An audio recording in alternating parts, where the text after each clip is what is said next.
Cashflow Diary Podcast, episode 177. Welcome to yet another exciting episode of the Cashflow Diary Podcast, the podcast that teaches you insider tips, tactics, and strategies for creating leverage streams of cash flow into your life. Learn from top-performing entrepreneurs, business owners, investors, and thought leaders from across the globe as they share their secrets to success. Like what you learn on this and other Cashflow Diary podcast episodes? Go to learninvestingnow.com and sign up to receive powerful tips and information that will help you succeed as an entrepreneur and investor. Now, here's your host, investor, entrepreneur, business owner, educator, speaker, author, and master facilitator of Robert Kiyosaki's cash flow game, Jay Massey. All right, ladies and gentlemen, welcome to another episode of the Cashflow Diary Podcast. I am your host, Jay Massey, and I'm glad that you're here today because you are going to get a different taste of cash flow from a completely different angle than we have ever covered, and I think you're going to like it. Many of you, you've known about this for a long time, or at least you know of it. You have the idea that something like this could happen, but you might not have met a person who actually does it. We talk all the time about, building a piece of real estate, turning it into a house or a shopping center, cell phone tower, all these things to produce cash flow. Yes, absolutely. Makes perfect sense. Well, have you ever thought about a piece of online real estate, possibly, maybe even a website as the means to your cash flow? Today's guest is an expert in this area and has the ability to buy and sell online businesses. Go figure. You don't necessarily have to buy a piece of real estate. You could do the virtual digital real estate. He does that for a living. Our guest today is none other than Jock Purtle. He's the CEO of Digital Exits. This is a full service website brokerage. They help online businesses and owners find a buyer when they want to exit their company. Many owners, many CEOs, many entrepreneurs build themselves into a corner, can't find a way out, but Jock can make sure that that happens for you. So let's find out what it takes to find these businesses and build them and create cash flow online as it goes. Help me welcome Jock Purtle. Jock, you there? Probably one of the best introductions I've ever had, Jay Massey. Thank you very much. Thank you very much. Glad that you are here today. I'm going to start off with our normal first question. I tend to look at today's entrepreneurs. Of course, you are one of them. Today's entrepreneurs are a lot like yesterday's superheroes. And, in the US, we have superheroes like, Batman, Robin, Wonder Woman, the Hulk, superheroes. And I think entrepreneurs are kind of the same. Occasionally we get dressed up. We may put on a mask from time to time, but we use our special gifts and talents to go and help people in various ways. So just like a superhero, entrepreneurs have an origin story. They have a beginning. Before the Hulk was, the Hulk, he was just a lab rat, for lack of a better way of putting it. Before, Spider-Man was Spider-Man, he was, Peter Parker. What I want to know is before you were out there doing and selling businesses ranging from $100,000 to $500,000, before you were doing that, or who is Jock Purtle?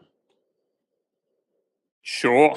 I don't think there was anything beforehand because I was an entrepreneur. From there, like a kid. So I think it's always been in my blood. And I had the benefit of working in the family business from the age of 9. So I kind of don't know anything else. I did have a job at KPMG, which is an accounting firm, which lasted for 6 months, and I ended up getting fired from that. And it's probably a true testament to the fact that I am an entrepreneur at the core.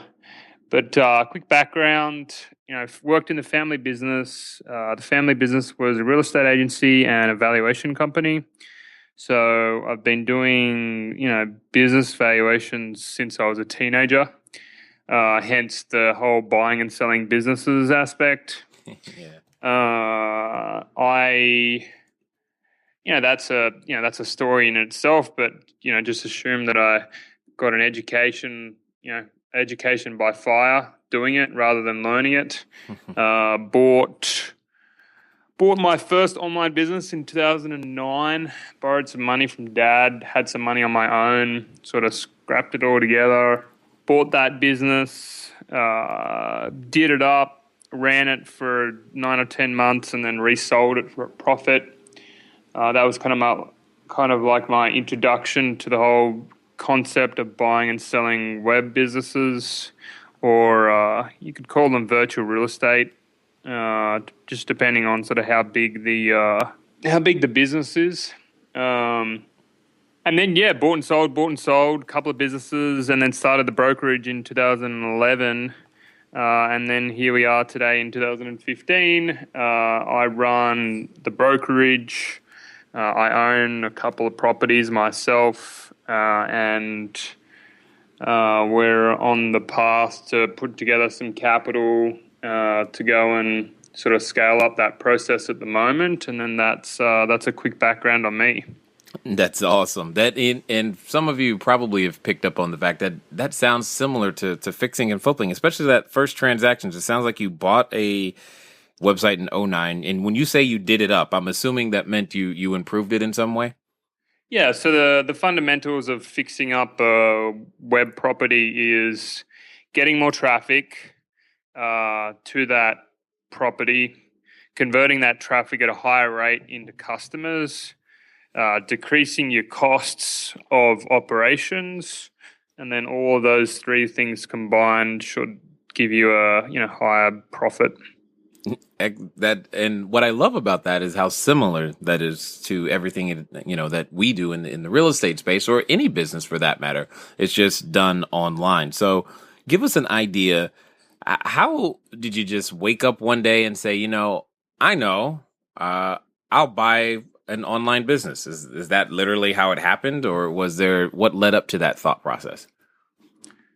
So, I've done a lot of these interviews, and I really can't remember what the tipping point was, whether it was talking to someone or I read an article, or I don't remember what was the idea, but I do remember what the process was after I figured out that idea. Okay. And so I probably spent maybe 9 to 12 months on a learning binge. There's a couple of forums. There's a forum called experiencedpeople.net that is all about buying and selling web businesses. So obviously got involved in that. And then through that, met a whole bunch of people doing the similar thing, learned from them. However, I had a background of arbitrage in terms of buy and sell. So, I've sold garden plants, I've sold furniture, I've sold toys, I've just bought stuff low and sold it high. So in that respect, I already had the skill set of identifying an undervalued asset.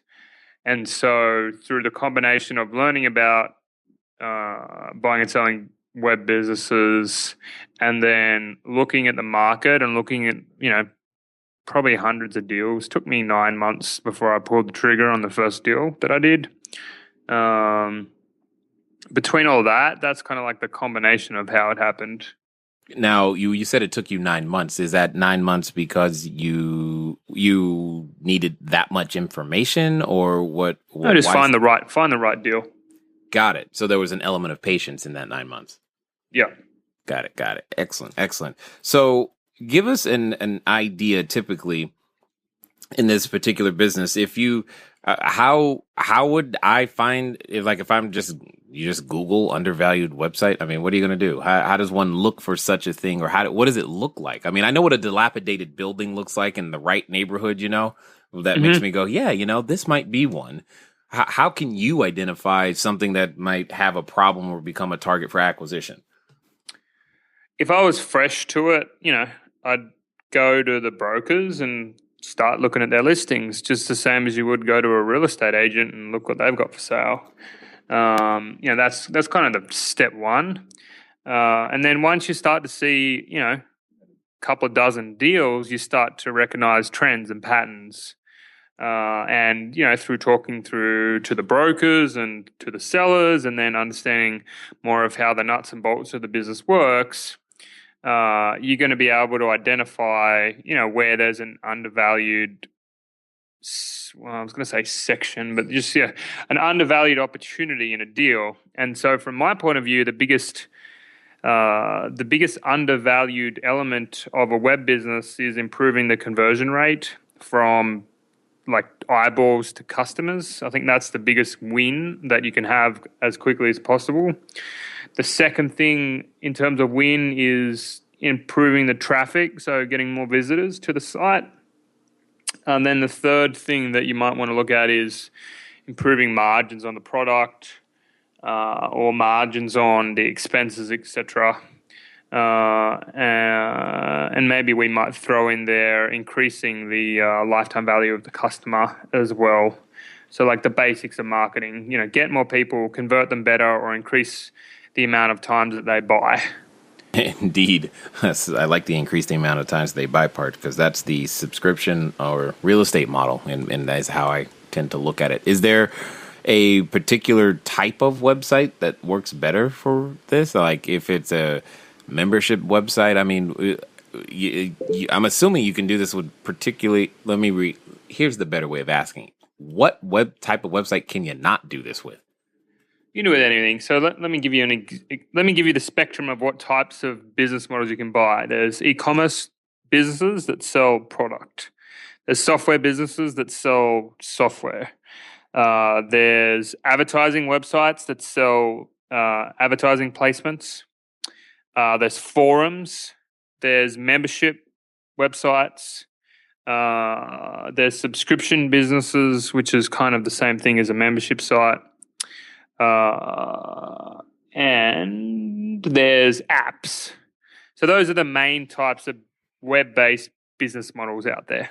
Now, but okay, so how much, I'm not an app guy, but that doesn't mean I can't own an app. So do I have to have like a background in that particular field in order to, how does that typically work? Because a website in my head is not, it's just somehow different in terms of, who's the wizard behind the curtain, so to speak. Certainly some affiliation or understanding of the business model or the product would help. But, my first business that I bought was an advertising website that talked about school grants in the US. And at the time I was in Australia and I had no idea what, first of all, I thought school was high school, which I came to figure out it's actually college. But, so there's number one. Purely, I just looked at the business from a financial deal point in terms of, all right, this is an undervalued asset that I can buy. And then, if I can improve the traffic to the site, then I can make more money. Like it might help, but I don't think it's needed is probably the answer to your question. Got it. So this is something more than just buying a domain name and selling that domain name for more later. Yes, there's a lot more. It's essentially a business. It's probably got some employees or subcontractors. It's more of a business than an asset. However, there are, let's take an advertising website, for example. There's not a lot of moving parts other than maybe throwing up a bit of content on a regular basis to that asset per se. The advertising you might use, for example, a product called Google AdSense, and you can place the ads on your site using their platform, and then they just cut you a check every 2 weeks. And then you might get to something like a B2B software business where you've got 10 staff and 2 sales reps and a couple of programmers and all of that moving parts. Now that's still a web business. It's just there's more attention required on the day-to-day.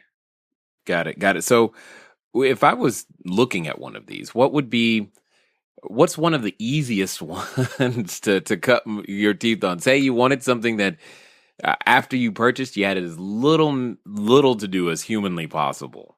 What does that typically look like? It's probably either an ad-based business or a dropship e-commerce business.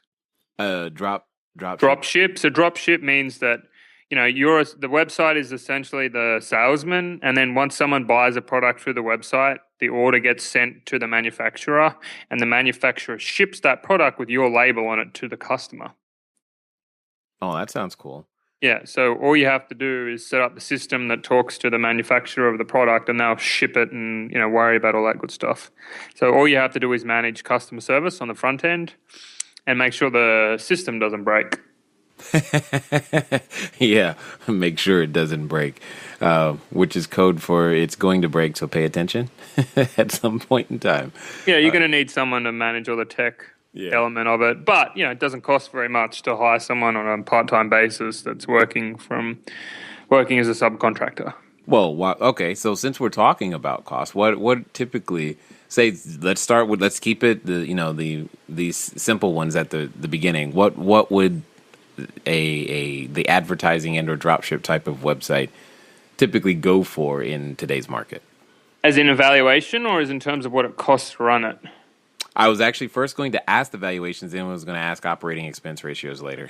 But yes. Gotcha. Well, let's do both at the same time. So an ad-based business is probably going to be like 60 to 80% margin, and valuation 2 to 3x, depending on the size of the business.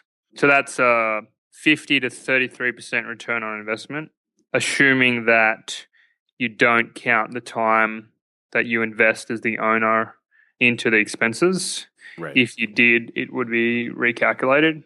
And then a dropship store might be like 10 to 20% margin. And then that's probably like 1.5 to 2.5x. Now, I have an understanding of what that X means, but could you help everybody to understand what is the 2 to 3x, the 1.5 to 2.5x, etc. What does that X mean? You got an e-commerce store and it sells pot plants, and the profit on that business is $100,000 for the last 12 months. So 1.5 to 2.5x is the multiple that the market is paying for those assets.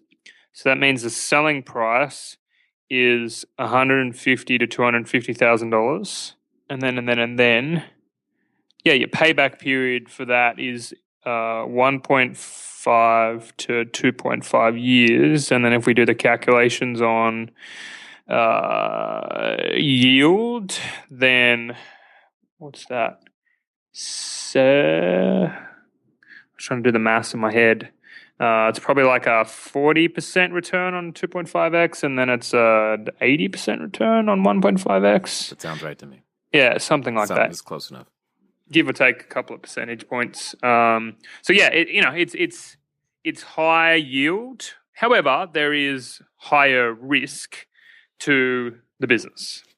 Okay. So is it possible, for example, I know with real estate, we have the opportunity to insure against a lot of things. How do we hedge those downside risks? So you hedge the downside risk by paying less. There's, unfortunately, from a financing standpoint, the bank isn't going to lend against the asset because most of it is technically goodwill. There's no hard, tangible asset. So you're not going to get bank financing for the business, but you will get seller financing in most cases. In terms of insurance, I have no idea whether you can insure a web business. I'm going to assume no, for that same reason, that there's no tangible resaleable asset behind it. So that's why the price that you pay for the asset is a lot lower in terms of a yield standpoint than real estate. However, the upside is, if you can handle the risk, you can make a lot of cash. Yeah, that's what I'm hearing exactly. And it sounds as though this could work for anyone who might have, the desire to still keep a full-time job or even eventually make this their full-time job. Speaking, what is the minimum entry point you've seen someone buy one of these for? You can buy a web business for $10,000. Oh, that's not going to make very much, is it? It's probably making $500 to $1,000 a month, roughly. Interesting. which, for some people, it's an extra $500,000 a month. Like, I'm not discounting that. We generally don't list businesses under the 100 grand mark. So they're probably making, I don't know, 5 grand a month at least in profit. But yeah, if you had sort of 50 grand, that would probably be a half decent starting point.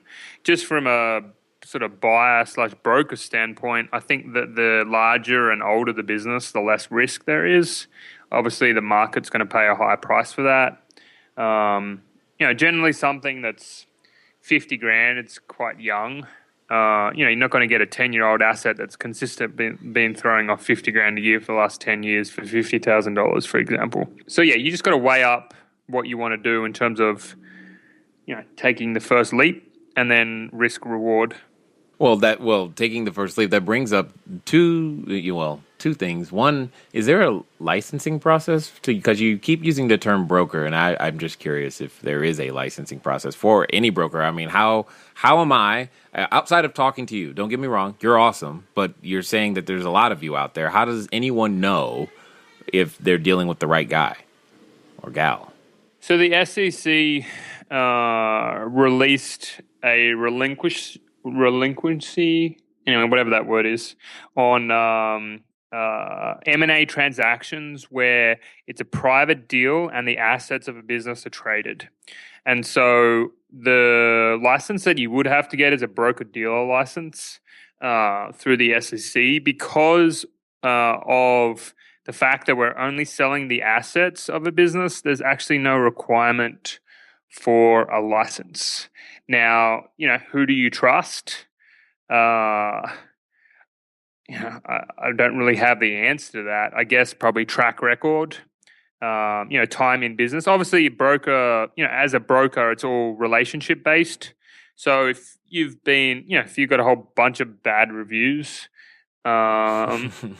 you would probably stick clear of that broker. I would ask for references on past deals that they've done. I just basically do the background research. There's no, even if you were licensed, still doesn't mean you're a crook. I mean, still doesn't mean you're not a crook, if that makes sense. Yeah, I understand what you're saying. Now, in the real estate world, there's like a standard commission. Is that same thing exist? No. So because technically this market is unregulated.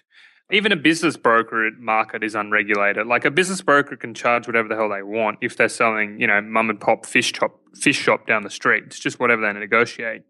However, from a seller standpoint, the average would be 10%, and then it would be, higher or lower, really depending on the size of the business and whatever was negotiated. And that's 10% of the purchase price, not like. Correct. Okay. Now that gets paid by the seller. So let's say we sell a business for $300,000. Our commission for that deal is 30 grand, and the buyer pays 300. We take our spread on the way through, and then the seller pockets 270. Got it. Makes perfect sense. Now, before you get to that point of the final transaction, and again, I'm assuming there's a due diligence process of some kind. Just not sure how one would do that. So there's actually a service out there called Centurica.com that assists with in due diligence. Like it's a company that helps with due diligence on web properties. That's awesome. So that would be step one. Step two would be read the massive, long 10,000, 5,000 word guides on my website that talk about due diligence and all that good stuff. You might want to look at that. But from a due diligence standpoint, you want to verify a couple of things. Firstly, reconciliation of the financials. So if they're claiming to me making $50,000 a month in revenue, you want to check out the merchant account, the payment processor, all of that, all of the, are they making as much money as they are? And then you want to check bank statements, etc. So there's a financial reconciliation / audit. That's probably number one. Second thing is traffic audit, meaning Google Analytics.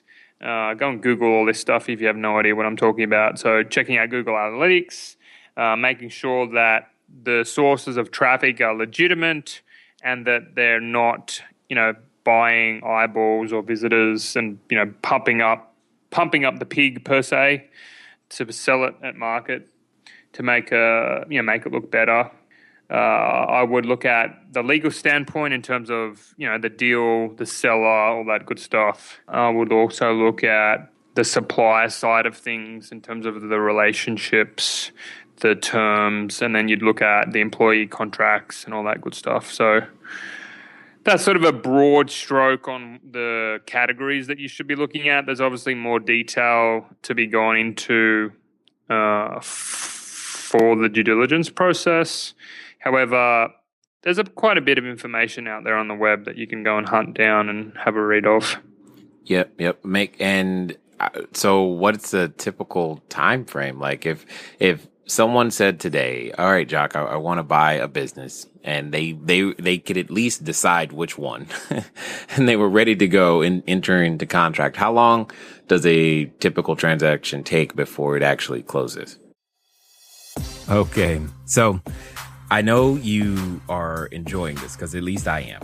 If you didn't, I did. At the end of the day, we're talking about a different way of creating cash flow. And man, I'm loving the creativity that's involved. I'm loving the fact that anyone can do this thing. And you're going to get to hear how long a deal takes in just a second. But before we get there, I just want to make sure that everyone remembers that you need to go to Star, Rate, and Review. Star, Rate, and Review the podcast. You can go over to CashflowDiaryPodcast.com. Again, CashflowDiaryPodcast.com is going to take you straight to where you can star, rate, and review so that you can be entered into the drawing. And today is the day that we do the drawing. Today's winner will receive a copy of the Cashflow board game by Robert Kiyosaki. So you can go out there and learn some of these principles, put them out there so that you can earn as well. Again, if you want to enter, all you have to do is star, rate, and review. Remember, the written review allows me to see your username. And then on Mondays, we're going to be telling you who the winner is. So long as you got your written username there, I'll be able to let you know. So with no further ado, today's winner is Cytopia. Cytopia. Cytopia. Send us an email over to info@cashflowdiary.com so that we can make sure to get your mailing address, etc., and get you a copy of the Cashflow game. You only need to enter once, and you are forever entered in anything that we give away this way, so that way you have the opportunity to do so. Now, with that being said, one of the things that I always want to remind you guys is that when you're out there building your streams of income, build more than one. Get one done, sure, then build another. And then when that's done, build another. When that's done, build another. Diversification between asset classes, real estate and business, and online and offline, all of these things can make sure that if something happens in the future for you, it doesn't all go away. Now, let's listen as Jock decides to tell us and inform us some more on how long a deal can actually take. 3 weeks to 4 months, depending on the size of the deal. We've got one deal in the process at the moment for $400,000, and that's by the time we opened up due diligence to close, it's going to be about 4 weeks. We've also got another deal in the pipeline that's $2.5 million in valuation, and that's taken, by the time we listed the business last November, and we're like a week away from ending due diligence. So, depending on the size of the deal and the complexity, smaller the deal, less time, bigger the deal, more time. Use that as a rule of thumb. Got it. Makes perfect sense to me. So someone, and just in the same way that many of us may collect apartment buildings or single family houses or, what have you, we could collect a portfolio of digital properties, it sounds like. Correct. And I'm assuming some of your customers, that's like what they do? A lot of the internet entrepreneurs do that. A lot of the larger media companies do that. A lot of people just buy one business and focus on that. It's kind of like, let me give you a real estate analogy. It's like, do you want to buy, 20 single home, houses, or do you want to buy 200, 200 complex apartment building and just have that as your one asset? It's just really dependent on your strategy and your risk tolerance. So when you say strategy, part of what comes to my mind is the resellability of the actual, property. I'm assuming what you're also saying then, outside of just the, buying something that's broken and fixing it and reselling it, there's also a market for maybe buying something, holding it a while, and just selling it again? There is. However, because there's such high yields, a lot of people just hold on to their assets. And so the churn on resale is quite low, like probably under 20%. Wow. However, that being said, there are people out there that's purely their business model. But you need to hold on to a property for at least a year, if not 18 months, before you can resell it. Is that Purely, because yeah, I was going to explain. It's just because of confidence from the new buyer. Like, I bought something last month, and then you're selling it the next month. You'd be like, what's wrong with the business? Right. It's a little bit more complex than a bit of property where, you can, last month, it was a block of land, and this month it's a block of land. Like, there's no moving parts to it. Whereas last month you've got a business, this month you've got a business with, hundreds of moving parts. They'd be like, the buyer's going to be like, mentally, what's changed? Like, have they found something in the market that's coming ahead that they know of? So, that's the reason why the time period between resale is a lot lower. That's interesting. That would also create an opportunity, for lack of a better, term. I tend to think in real estate words, but for a new construction market. So if you could build a new website and sell it, build and sell and build them, sell them, wouldn't it? There's always the question of buy versus build. And that's an investment question that, a lot of private equity guys and a lot of, business owners do is, should I buy a business or should I just start one? Like, what's the quickest path to a return on investment? The challenge with web business is, it takes a lot of hard work to get it off the ground. It's a lot easier to take a business from 1 million to 5 million than it is from 0 to 1. Like, a hell of a lot harder. And so, so it's a momentum challenge, meaning, can you take 5 new businesses and grow them? Or is it easier to buy something that's existing and use the existing momentum and keep pushing it forward? Yeah, well, I was, and while that's true, I was more thinking about, for the person who likes the idea that you're putting forth right now, I'm trying to figure out how they can get in on the game, so to speak. It's like, if I didn't have the cash and what I could Here's how you do it, all right? Yeah. You become the operator and you find someone with the cash and be like, listen, you've got the money. I haven't got it. I've got the time. You buy it. We'll split whatever equity percentage in the business. I'll run it. And then I'll take a wage and take some points in equity. That's how I would structure it. That's awesome. Just do the same as real estate. I think you were about to say exactly that. Yeah, that's exactly right. I was like, oh, okay. Well, if you didn't say it functioned that way, that's easy. That makes total sense to me. And I like how many similarities there are to this one. So for example, in your inventory, so to speak, that's interesting. How do you let people know that? How can anyone find out if something's for sale? There's not like really an open house. There is. Well, there technically is. Like, every business that we've got for sale at the moment is technically an open house. Like, we send you all the financials and the FAQ and traffic stats and all that good stuff. So that's essentially like an open house. All the listings that brokers have is an open house. Interesting. However, if you want to find a private deal, then it's, go door knocking, get on the phone, send some emails. I'm guessing the private deal is where it's at, is what you're also trying to tell me. Well, here's the thing. The private deal is where it's at, but the time it takes to find the awesome deal is just, it takes a bunch of time. A lot of time, a lot of energy, a lot of resources. Yeah. Got it. Completely, totally understood. So is it common then for a person who's shopping for a business, for lack of a better way of putting it, to look at like 10, 20, or do most people, because it sounds like if they're not reselling, I'm trying to figure out how the inventory and volume is. It's like, it doesn't seem like there would be a lot to choose from. That's the biggest challenge for us as a business, is finding good businesses to sell. There's a lot of crappy websites out there that people threw up that thought was a great idea, but it makes no money, right?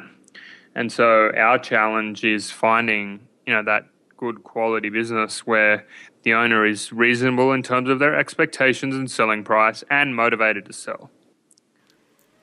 Yeah, motivated to sell, because I mean, it sounds like the good ones would have a system and would have very little reason to actually sell it.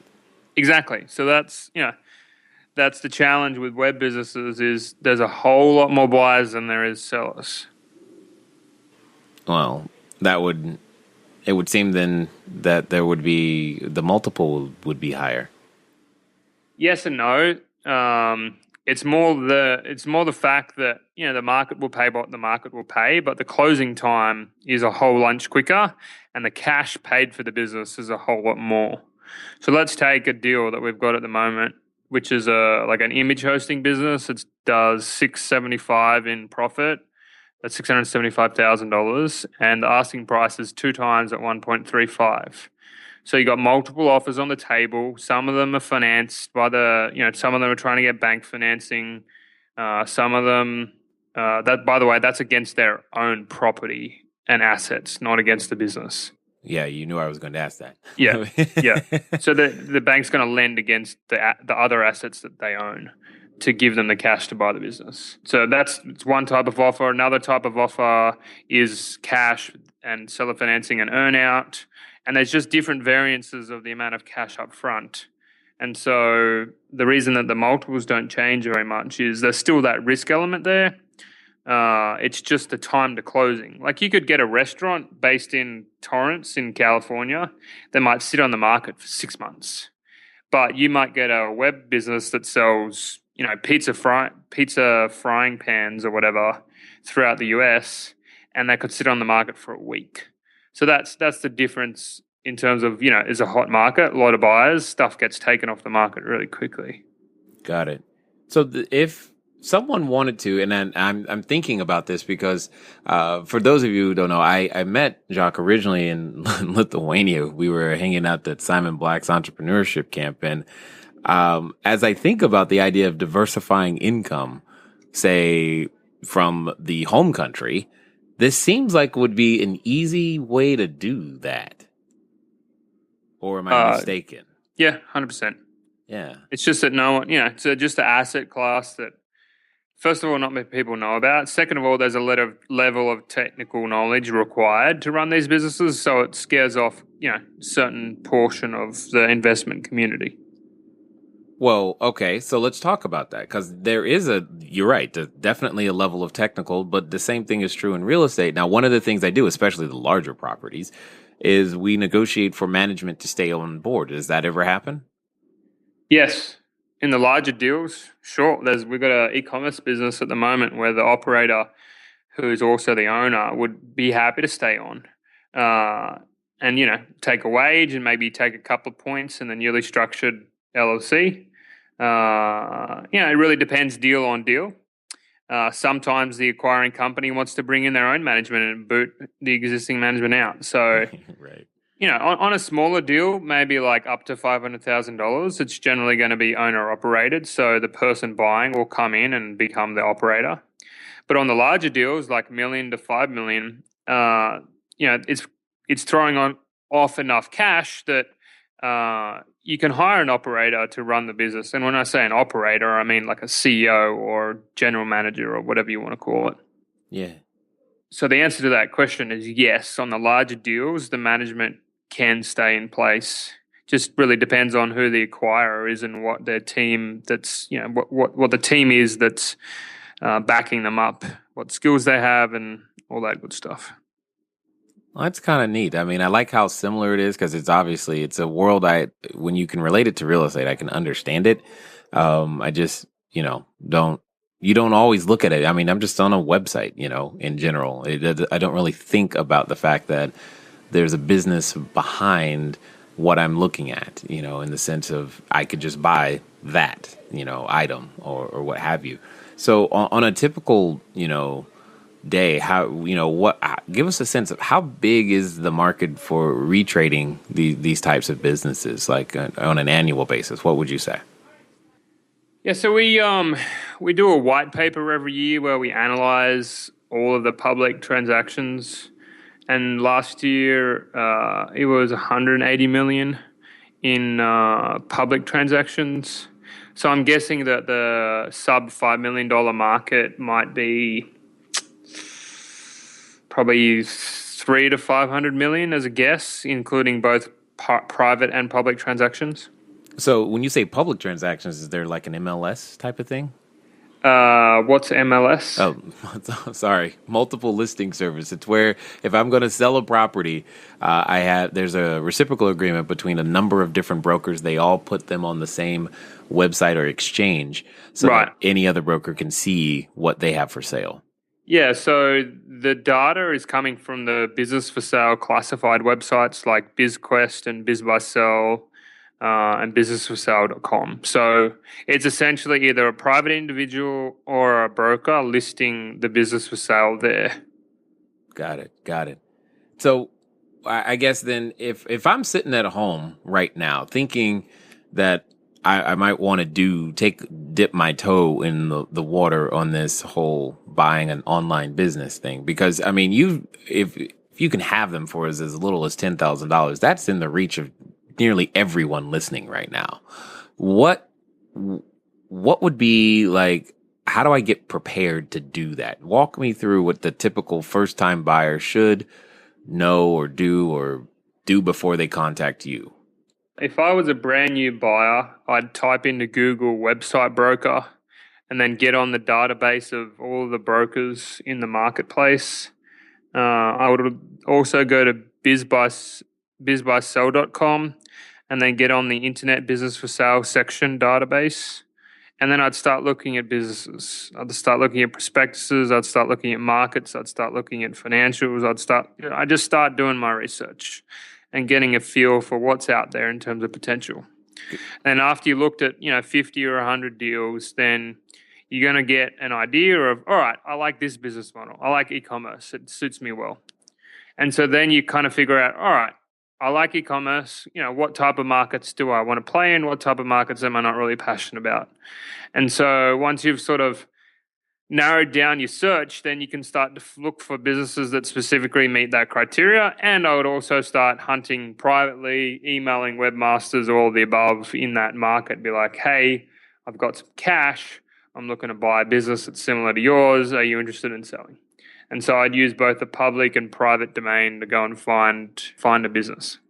So that I'm clear, when you say market, because when you say market to a real estate guy, I start thinking about, do I want something in Virginia or Texas? But do you mean business model, like e-commerce versus subscription model? Or do you mean, yes. That's what you mean. Okay. Got it. So whether it's an e-commerce site that does hair products or an e-commerce site that does dog food, in your world, it still is just an e-commerce site. That's the market, what you mean. Correct. So I really can't remember when I put the word market in there. So you got two decisions. You've got business model, and then you've got niche. All right, let's supplement the word market with niche. Sorry, I'll give you the American version. Niche. Yes, thank you. We do struggle from time to time with the language. Thank you. So I guess and let's take it to the other side. What if I was, say I own a web property right now, and I'm like, okay, well maybe you, Jock, can help me. I can finally find my way out, from under this web property. What do I need to do to get ready for sale, or before I contact you in some way, shape, or form? On the seller side? Yeah. Sell when growing, fix up your financials, get a bookkeeper, cut any dead weight in terms of staff or expenses. Maybe go back to the fundamental of have a decent business. Not being rude, except we get a whole bunch of crap that, people are like, value my company, it's worth $1 billion. I'm like, it made $1,000 in the last 3 years. It's not worth diddly squat. What else? It just comes down to A, having a good business, and then just B, having all of your documentation ready to sell, and then sell at an upswing rather than a downswing, because you're going to make more money. Those would be the three main things. Got it. Well, for those who have been intrigued, I think a number of people listening to me know that I am intrigued by what you've shared. what would be the best way for us to track you down, and if so, inquire about how to take some of our next steps? For those that are chasing some information, just go to digitalexits.com. We've got a podcast and a blog and a whole bunch of reports and white papers, and there's a lot of words on that site. So read through that, and then there's a contact form if anyone wants to shoot me an email. Awesome. Excellent. Now, one final question. If there's someone right now, let's pretend for a second that someone right now is out there. They're looking at putting their superhero outfit on for the first time. They want to become the entrepreneur. They're ready to pick out their cape. They think this is their year. This is the time that they're going to make something happen. But they're still feeling a little trepidation. They just got a little bit of hesitation. Maybe they're just not sure. But they feel it in their bones. They're having a tough time keeping jobs or something of that nature. They just don't want to be there anymore. What would you say to that person who's having trouble taking the leap? A good question. I think probably number one is people don't take the leap through lack of understanding. So I would get knowledged up, if that's even a phrase, on the asset class that you're looking to invest in. And I would also try and find someone that's done it before so they can help you or hold your hand through the process. Yep. I like it 100%. Well, Jock, I just want to say I thank you for taking the time to share with us something, again, completely unique and another way to build cash flow. No worries. Was a lot of fun. All right, ladies and gentlemen, you know what time it is. It's time for you to move at the speed of instruction. You were interested in something that he shared today. So why don't you go on over to digitalexits.com and begin that research process. Find that business model. Find that niche that's going to make sense for you, and take some measurable action towards it. Fill out the contact form, write an offer on something, put the money together, figure it out. Because that was some serious cash flow we were talking about today. Anyway, it was fun talking to you guys today. I look forward to talking to you soon. Until next time.